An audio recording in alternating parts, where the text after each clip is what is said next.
Bem-vindos a estas que são as Steel Talks no domínio, neste contexto tão particular da realização deste ano da Tectónica, uma das mais importantes feiras do setor em Portugal. E quem melhor para me acompanhar nesta conversa sobre o futuro e os desafios que se colocam à indústria da construção metálica e mista que o próprio presidente da CMM, o engenheiro Luís Simões da Silva. Muito obrigado pelo convite endereçado para estar aqui nesta nossa conversa. Engenheiro, eu gostava, se calhar, pegando um pouco no início e pela perspectiva inicial desta lógica, que é o contexto em que nós estamos. É um contexto muito particular, com alguns desafios, um contexto difícil. Como é que avalia o panorama em que as empresas, este segmento de mercado em particular, se encontra neste momento, sobretudo olhando aqui um pouco para a realidade em Portugal? Pois, neste momento eu diria que estamos num momento em que é tudo novo, não há aqui modelos para nos apoiarmos e sabermos como é que isto, quer dizer, vimos de uma pandemia que de alguma forma teve um impacto enorme a nível global, coisa que não acontecia, digamos, há 100 anos, e a seguir temos uma guerra na Europa que também continua a perturbar não só localmente, mas globalmente também toda a forma como a economia funciona. E, portanto, isto são situações novas de desfecho que é imprevisível ainda, principalmente agora nesta segunda parte da guerra na Ucrânia. O que é que isto levou? Levou a que houvesse uma transformação muito grande da forma como as empresas funcionam, mas ao mesmo tempo, e portanto é um bocadinho contraditório, porque ao mesmo tempo as empresas também se conseguiram adaptar muito bem a esta mudança, não vou dizer às dificuldades, a esta mudança de ter que funcionar de outra maneira. Pronto. Com todas as quebras e oscilações rápidas que houve na economia, de quebras brutais de PIB num ano, recuperações muito rápidas, que são contrárias àquilo que é um planeamento de um setor que é plurianual, quer dizer, as obras fazem-se com ciclos mais longos e, portanto, é muito difícil gerir este contexto. Acresce a isto, e eu diria, a consequência do Covid e agora da guerra, que relativamente à disponibilidade de produtos, matérias-primas, então esse é talvez o problema maior neste momento, porque as cadeias foram todas interrompidas, a economia está muito globalizada, faltam chips para tudo. E, portanto, é neste contexto que estamos neste momento. Em Portugal, naturalmente Portugal depende daquilo que se passa no resto do mundo e, portanto, é muito afetado. Portanto, este setor em particular é um setor fortemente internacionalizado, exporta muito e, portanto, tem que ir um bocadinho, está dependente do que é que acontece em termos globais.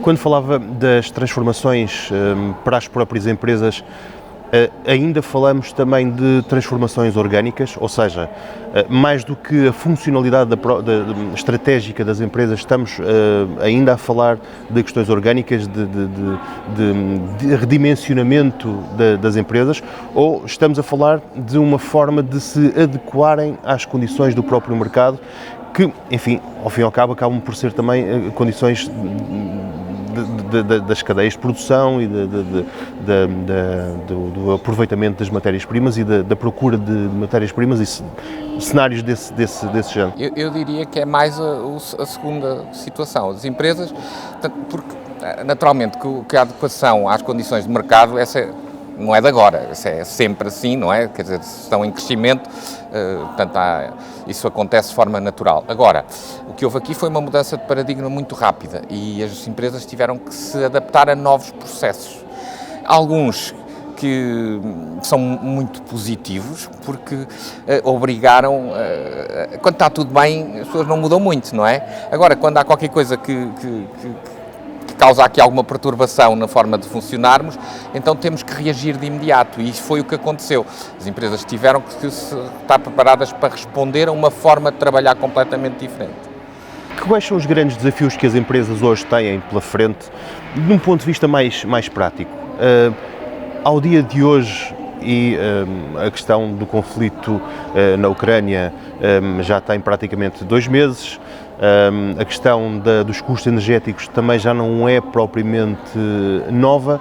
Do ponto de vista mais prático, em que é que as empresas, para que é que as empresas têm de olhar neste momento para, enfim, manter as suas estratégias e procurar os seus caminhos?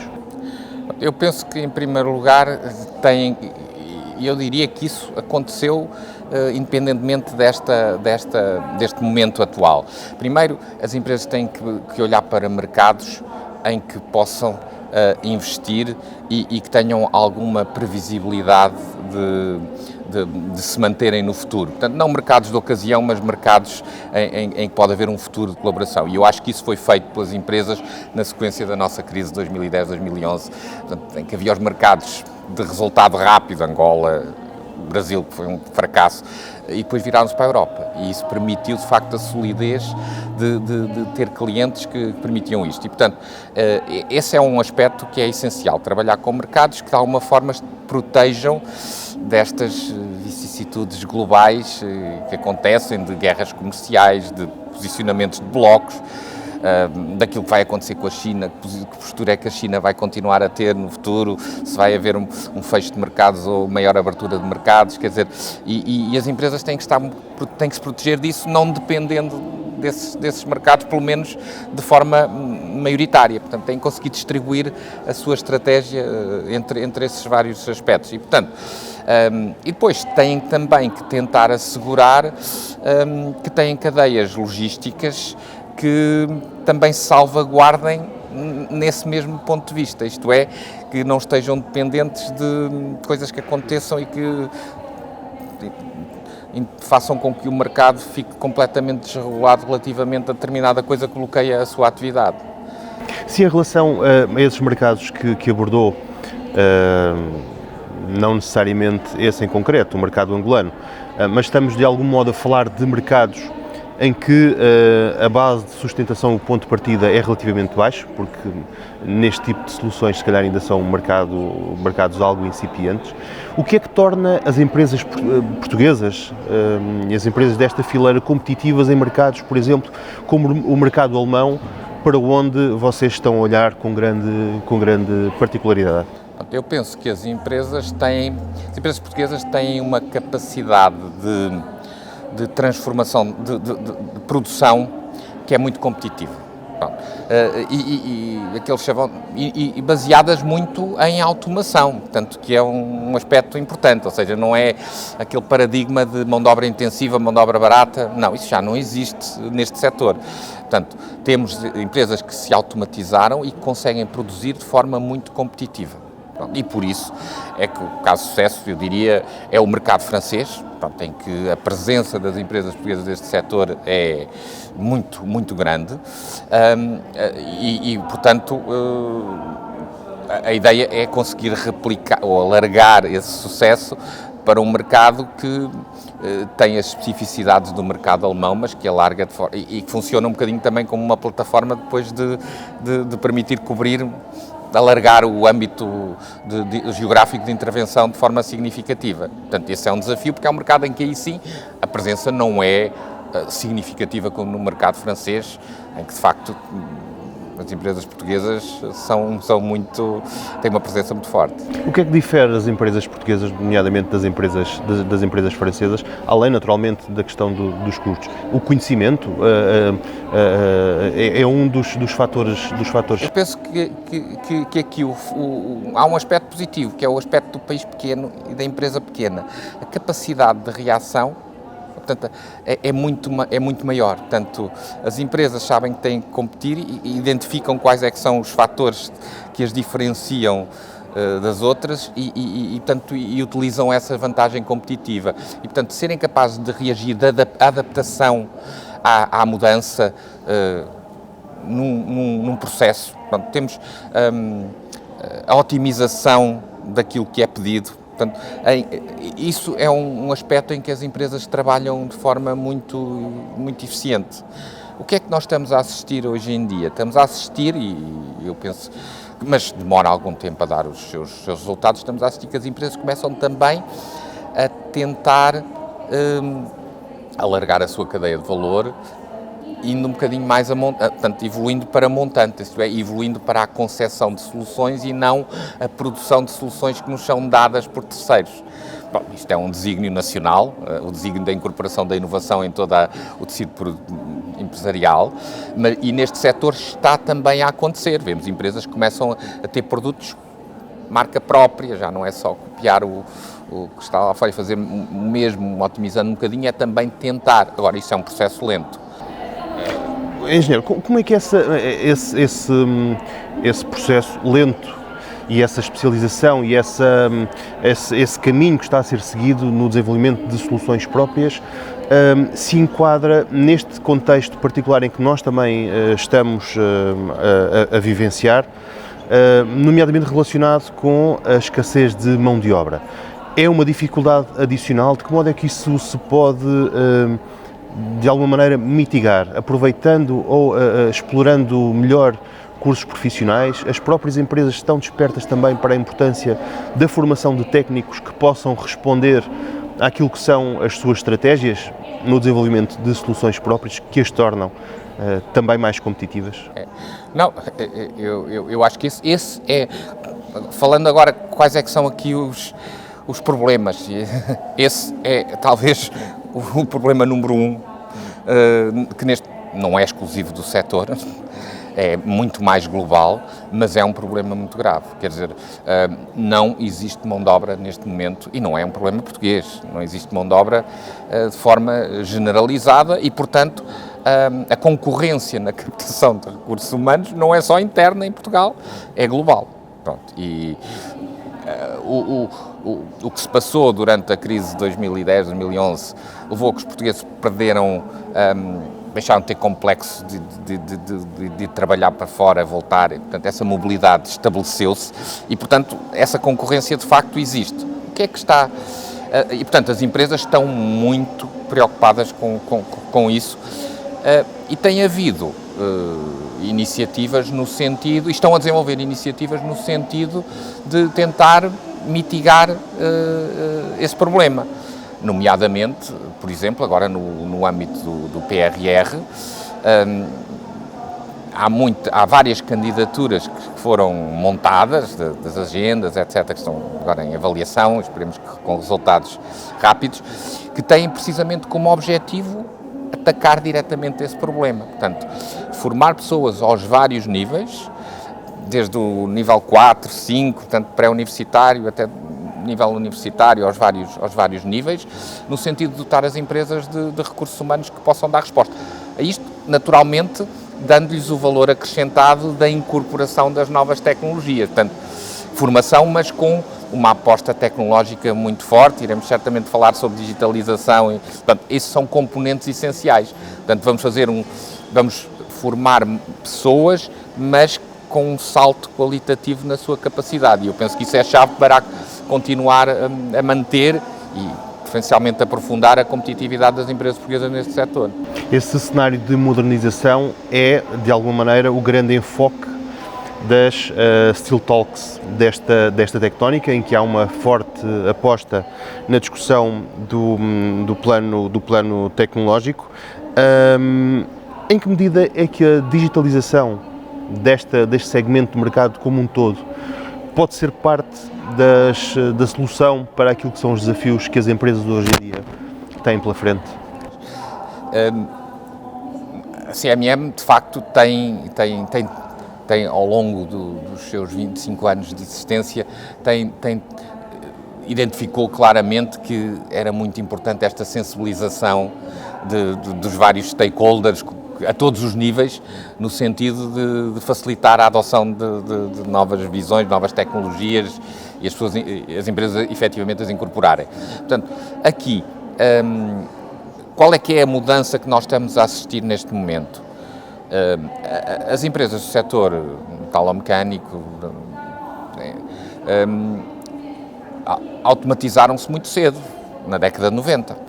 O grande salto que houve foi na década de 90, quando passou a haver utilização intensiva de máquinas de CNC, portanto, tudo processos automatizados dentro da fábrica, dentro do processo das metalomecânicas. O que é que está a acontecer agora? Nós agora estamos a globalizar o processo completo. Portanto, desde o promotor, que pensa em fazer um investimento, que contrata a equipa para o desenvolver aos vários níveis, ao nível económico, ao nível técnico, etc., até ao nível final de produção, de operação e manutenção, e tudo isso está a ser integrado através precisamente desses processos de digitalização.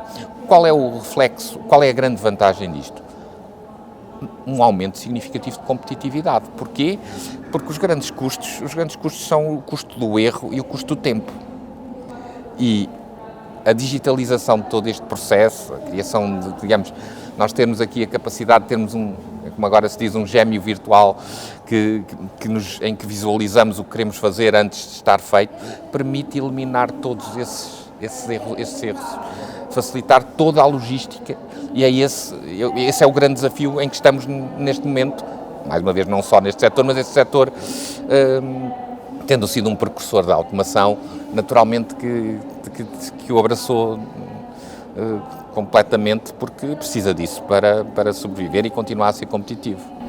Tendo sido precursor e estando com toda a naturalidade neste momento num patamar elevado ao nível da digitalização e da aplicação e da utilização de recursos tecnológicos evoluídos e avançados, tem aqui uma perspectiva também privilegiada face, digamos, à generalidade da fileira deste setor. É uma preocupação a importância da digitalização, da mitigação do erro por via destas ferramentas. Falamos do BIM, que com grande facilidade se consegue, antecipar alguns dos problemas face àquilo que seria a sua identificação já com a obra em curso. Esta preocupação de recursos tecnológicos que permitam identificar esses erros é uma preocupação que é transversal a toda a cadeia, ou estamos ainda num patamar que não está a evoluir a uma velocidade regular e partilhada pelos vários agentes de mercado?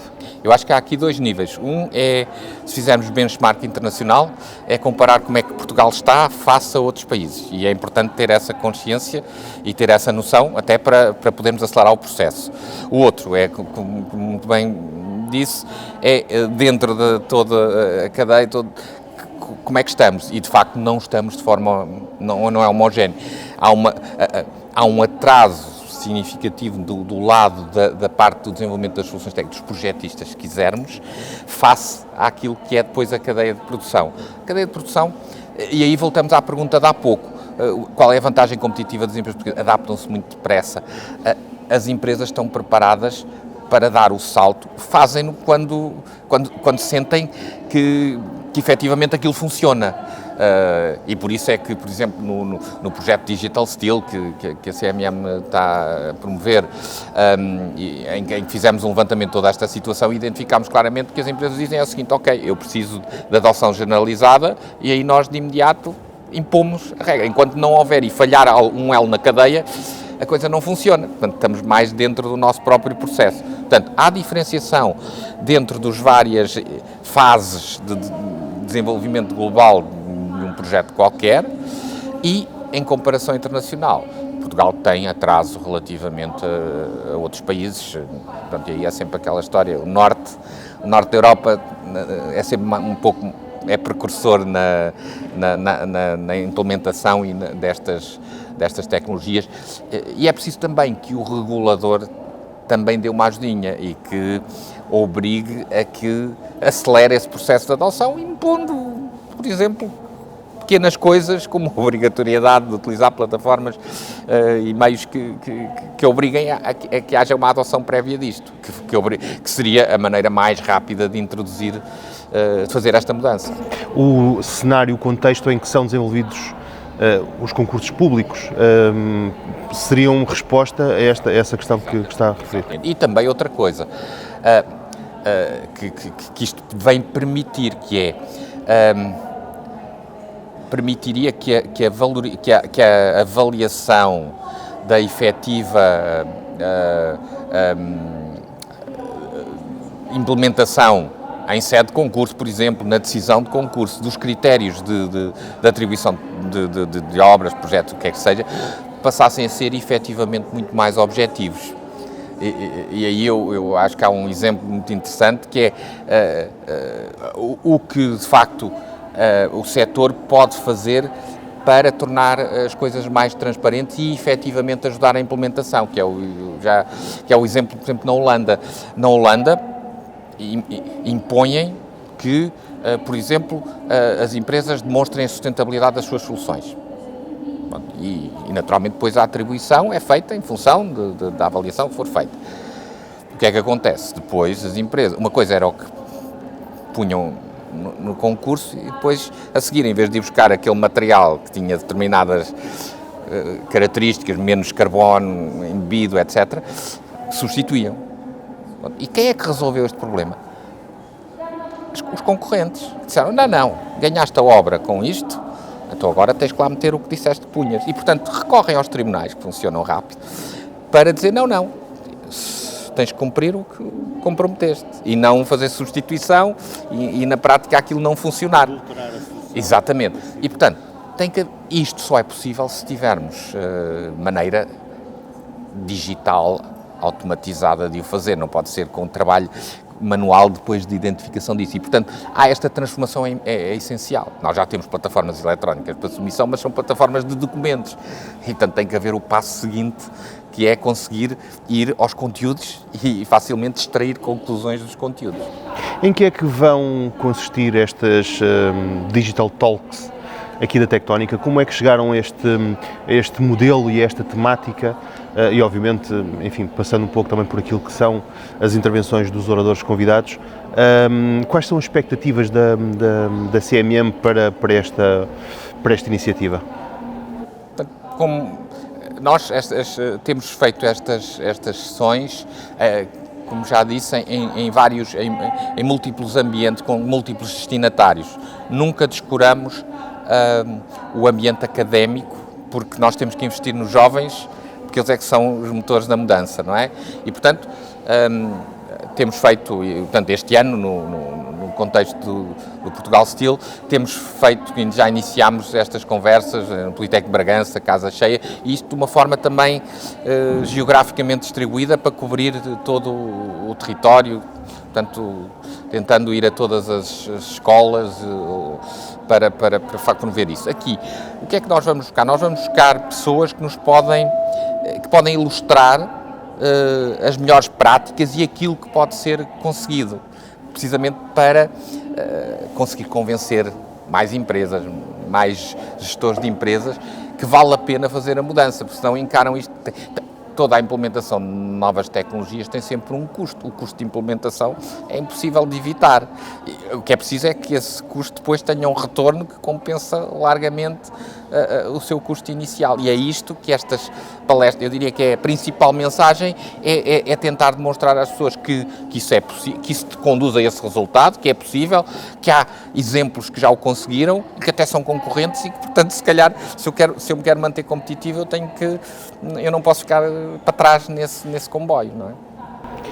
Engenheiro Luís Simões da Silva, obrigado por esta conversa, que é a antecipação, de algum modo, daquilo que serão as Digital Talks, que vão também, neste formato, contar com a contribuição de alguns dos parceiros nesta iniciativa.